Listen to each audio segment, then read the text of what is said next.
ډیره مننه ستاسو دعوت نه د ټایم نه چې تاسو کولی شو موږ نه هغه د امارات او د افغانستان باره کې انټرویو والي او پوښتنه وکړي.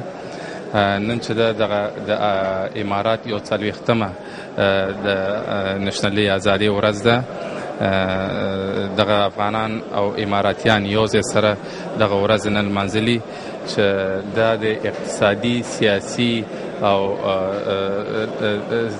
او اقتصادي نورې لارې راوباسي او نور اسانتیاوې زموږ د تجارانو لپاره او زموږ د هغه سیاسي خلکو لپاره چې امارات سره اړیکې ښه وي او کني نور هم دا ښه کوي.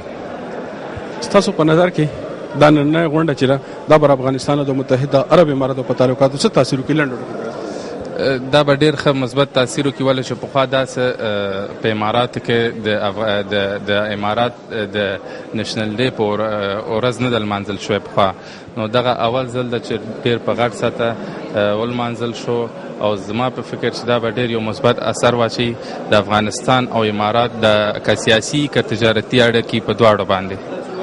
ډیره مننه ستاسو کور مو ودان. ډیره مننه صاحب تاسو نه. زموږ شمشاد ټلویزیون د دوبۍ څانګې رئیس نسیم پښتون صاحب را سره ولاړ.